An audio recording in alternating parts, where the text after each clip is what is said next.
estrogen kayak gitu kan meningkat. Nah, itu bisa menyebabkan pencetus kontraksi lebih awal. Si bakteri, si virus yang ada di gigi. Bakteri yang ada di dalam rongga mulut kita. Iya. Itu aku pernah baca itu sekitar 50%, hampir 50% ada penyebab dari prematur, bahkan bayinya.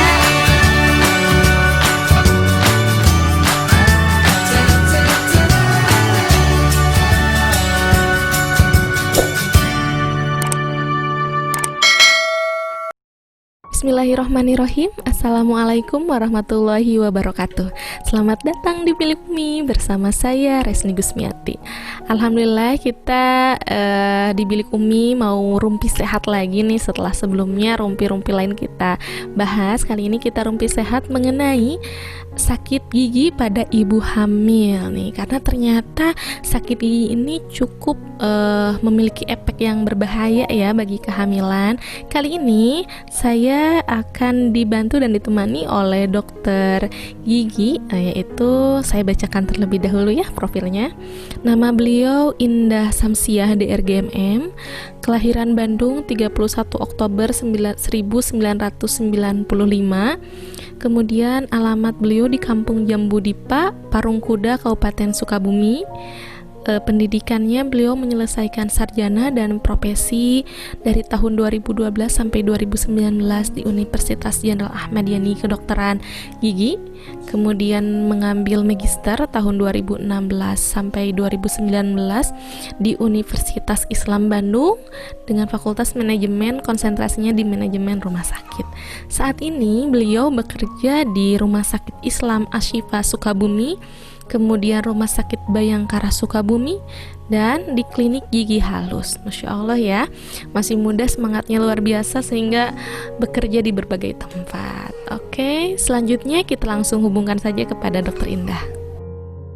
Assalamualaikum warahmatullahi wabarakatuh, Dokter Indah. Assalamualaikum warahmatullahi wabarakatuh.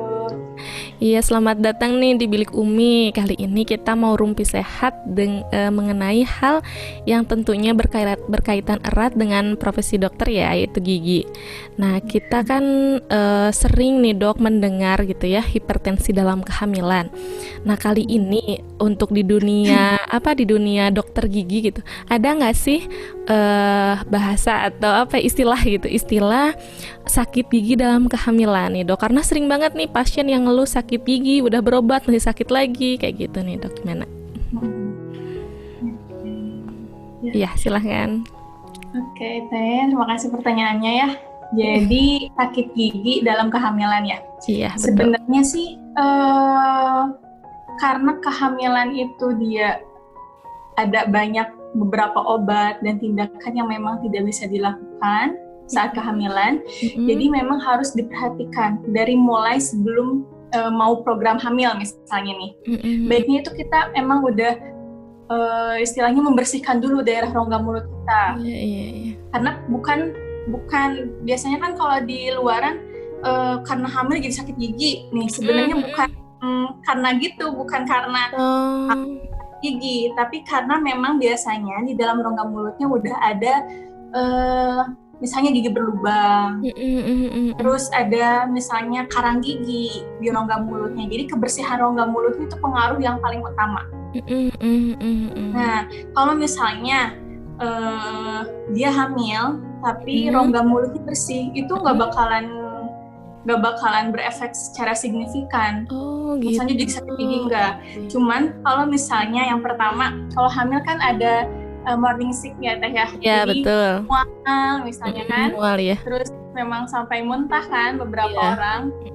Nah, jadi kalau misalnya kita muntah, itu kan berarti kita mengeluarkan makanan ya teh yang dalam keadaan pH-nya itu biasanya asam. Iya. Nah, kalau misalnya kita muntah terus dalam keadaan asam, berarti rongga mulut kita keadaannya asam. Nah, kalau misalnya terjadinya gigi berlubang itu ketika pH di dalam rongga mulutnya biasanya sudah di bawah dari pH 5 biasanya. Nah, jadi itu yang mencetus terjadinya gampang berlubang. Jadi kondisi asam rongga mulutnya itu. Terus yang kedua dari hormon.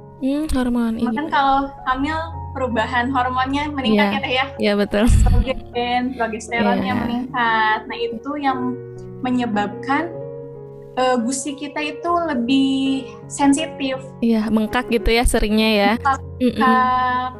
Nah, bahkan ada yang kita sebutnya epulis gravidarum. Dia terjadi ketika hamil aja Teh. Jadi gingiva itu atau gusinya itu dia bengkak. Iya. Bengkak di antara sela-sela gigi, dia lebih menonjol. Iya. Nah, itu biasanya dia bakalan hilang setelah melahirkan biasanya.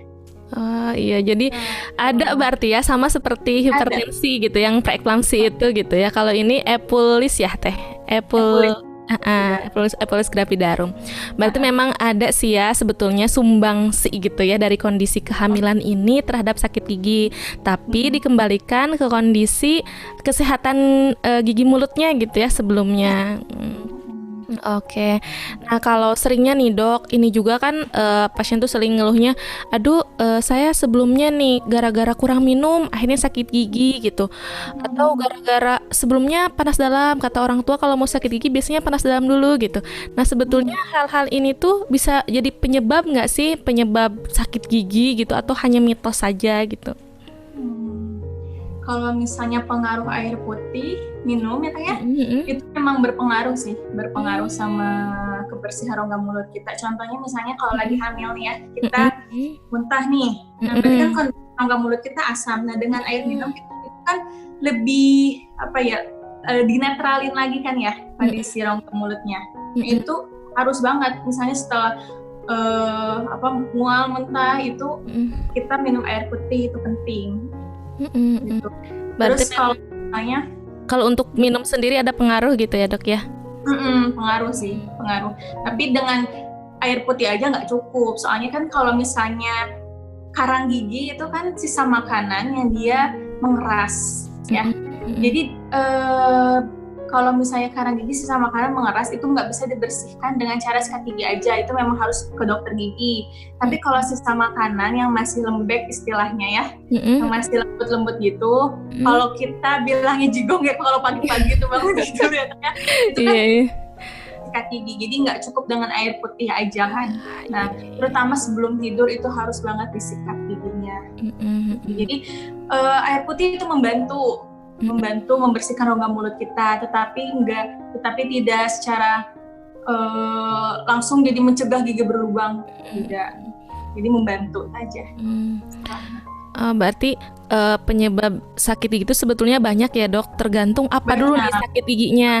Kalau yang gusinya bengkak itu tadi karena ada perubahan hormon ya tentunya. Nah kalau yang gigi berlubang bisa dari karena tadi mual muntah sehingga pH-nya turun, asam akhirnya gitu dok. Nah kalau saya juga sering dengar nih gigi rontok nih. Nah kalau gigi rontok itu biasanya kenapa ya? Apa karena memang tadi gitu ya? Apakah karena hormon juga atau dari keasaman atau bagaimana dok? Gigi rontok tuh lepas Teh atau? Iya, jadi suka lepas giginya gitu ketika hamil tuh lepas gitu, rutin gitu. Nah, kalau giginya lepas itu sebenarnya penyebab utamanya dari plak Teh.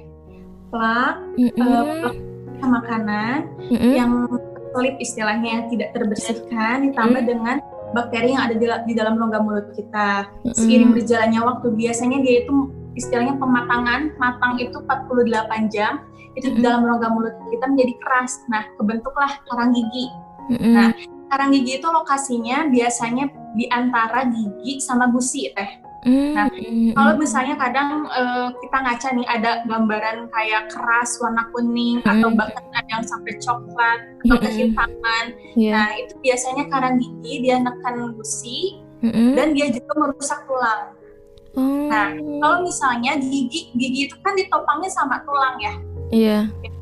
Karena gigi itu sebenarnya panjang, dia ditopang sama tulang sama gusi. Kalau kita bilang jaringan pendukung gigi itu ada gusi, ada tulang.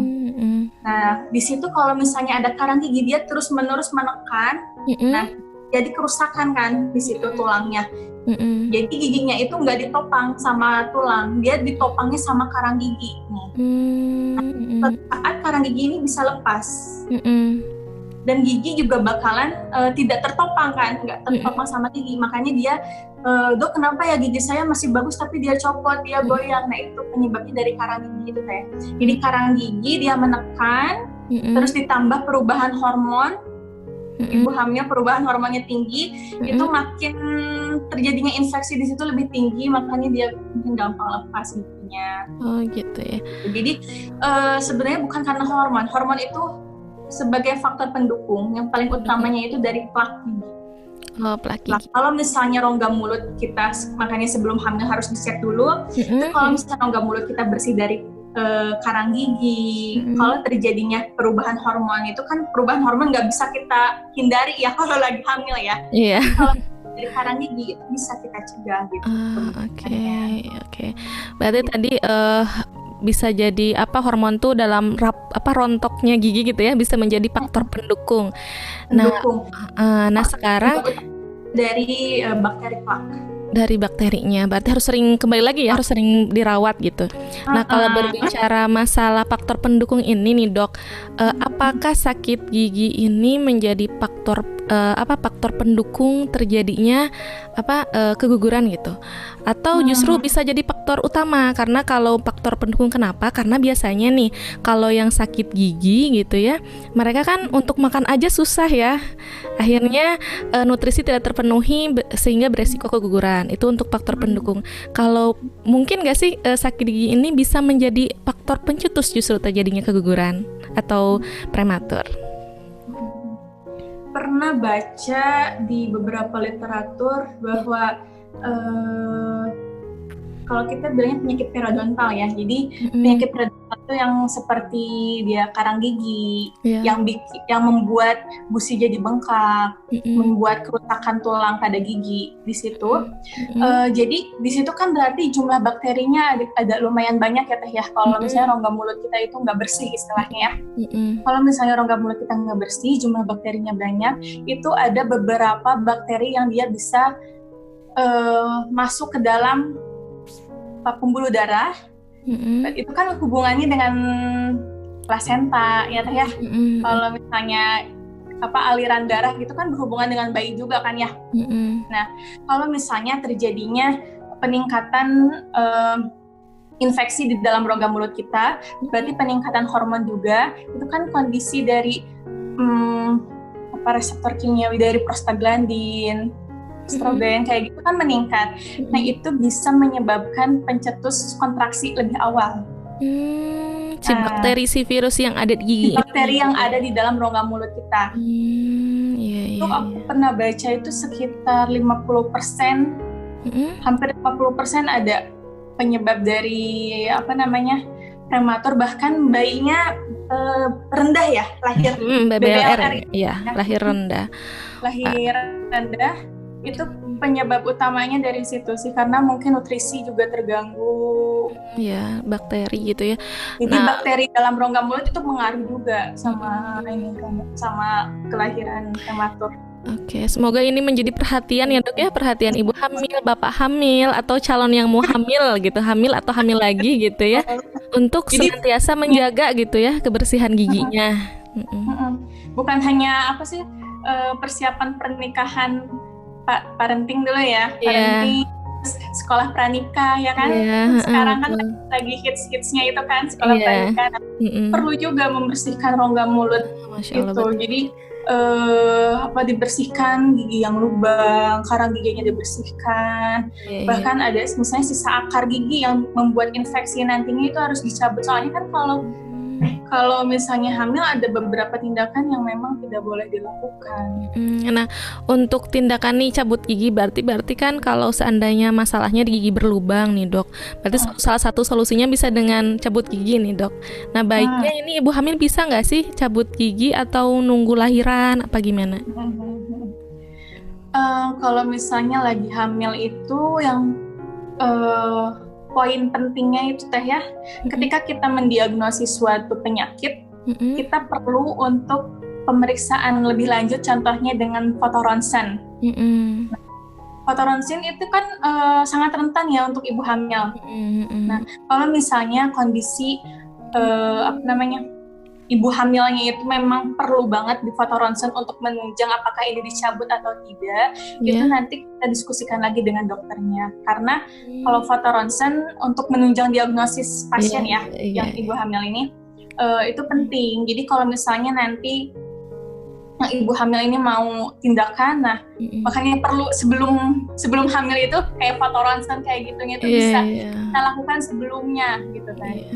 Ini bisa jadi catatan sebetulnya ya dok ya, bagi yang punya pengalaman keguguran terus atau prematur terus atau lahirnya bayinya rendah terus gitu ya, bisa jadi ini dari situ juga gitu ya. Kadang kan kita mah fokusnya ke penyakitnya rubella gitu, kemudian tokso gitu ya, tapi siapa tahu mungkin bisa jadi ini gitu salah satu penyebabnya gitu ya.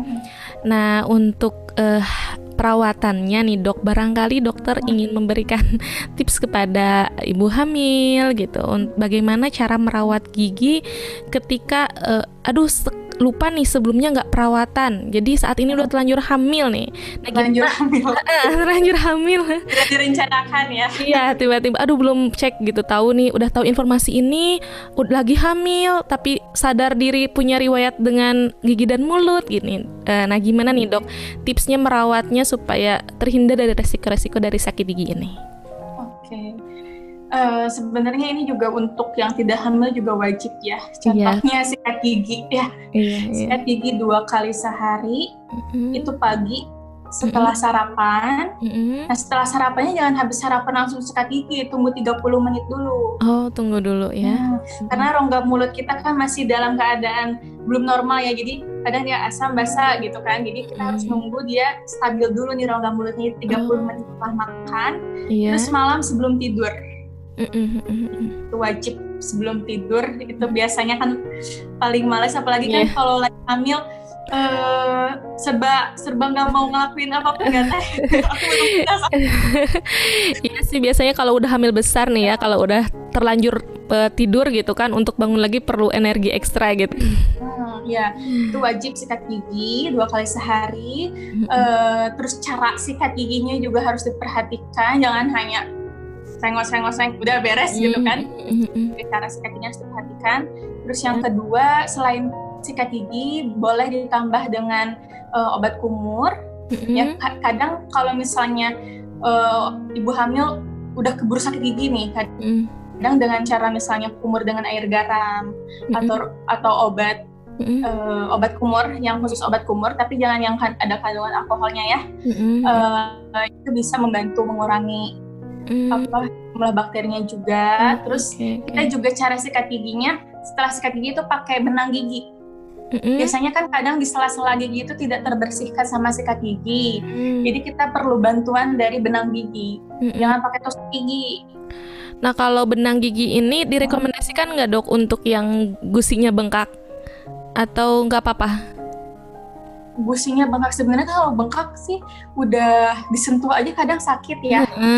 Nah kalau bengkak kayak gitu tetap kita harus dibersihkan, tapi pakai sikat giginya yang lembut. Yang lembut ya. Yang lembut boleh. Tapi baiknya sih kan tiap orang beda-beda ya. Nanti konsul aja nggak apa-apa. Kalau ke dokter gigi untuk konsul sih boleh. Cuma tindakannya nanti beberapa ada yang dipilih gitu. Nggak bisa gitu.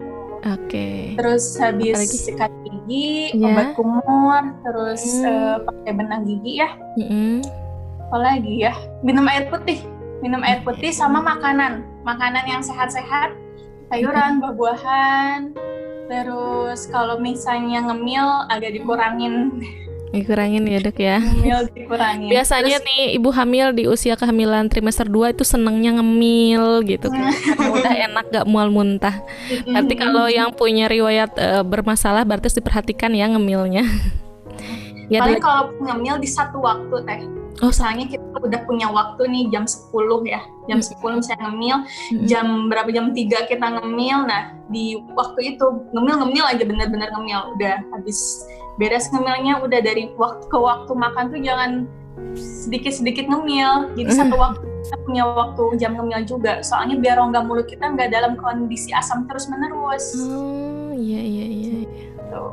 Ada lagi mungkin dok atau cukup? Itu sih yang harus diperhatikan. Ya, Oke. sikat gigi. Sikat gigi gitu ya. Nah, kalau untuk membersihkan karang gigi berarti ibu hamil belum bisa ya, Dok, atau bisa? Kita lihat dulu ya kondisinya, apakah memang harus dilakukan saat itu atau tidak. Tapi biasanya kita boleh melakukan tindakan itu di trimester 2. Wah, paling aman ya trimester 2. Ya, trimester 2 soalnya kan pembentukan jaringan sudah selesai ya Teh ya. Teteh lebih tahu mungkin.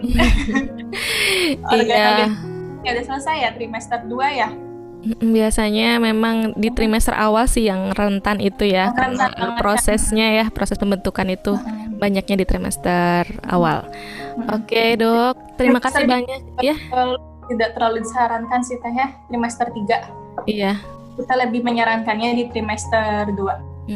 Oke, siap. Berarti ibu hamil yang sekarang ada di trimester 2 ingin konsultasi segera, karena nanti di trimester 3 tadi dokternya nanti nolak gitu ya, karena banyak resiko mungkin ya, Dok ya. Ngobrol-ngobrol sih nggak apa-apa. Nggak apa-apa ya. Karena tindakan pencegahan, iya sip. Terima kasih banyak nih Dok, informasinya benar-benar bermanfaat sekali gitu ya. Insya Allah mudah-mudahan kita bisa mengamalkan gitu ya Dok ya. Saya juga mungkin lebih memperhatikan perawatan terhadap diri sendiri dan juga mungkin pasien gitu atau teman-teman yang berkonsultasi. Terima kasih sudah bersedia meluangkan waktunya Dok. Rumpi sehat di Bilik Umi. Mudah-mudahan ini menambah keberkahan aktivitas dokter ya, karena sudah berbagi di Bilik Umi. Nah, terima kasih banyak Dok. Assalamualaikum. Waalaikumsalam. Alhamdulillahirabbil alamin, luar biasa sekali ilmu dan juga informasi yang sudah dibagikan oleh Dokter Indah. Mudah-mudahan kita bisa mengamalkannya tentunya ya, walaupun kali ini pembahasannya khusus tentang ibu hamil, bukan berarti kita yang tidak hamil tidak merawat kesehatan gigi ya, karena memang luas sekali dampak dari sakit gigi ini, tidak hanya berbahaya bagi kehamilan. Nah, bila dirasa Bilik Umi ini memberikan konten yang positif, yang bermanfaat, boleh di-subscribe ya, dan juga di-share video ini kepada yang membutuhkan supaya lebih luas lagi manfaatnya. Oke, terima kasih banyak. Assalamualaikum warahmatullahi wabarakatuh.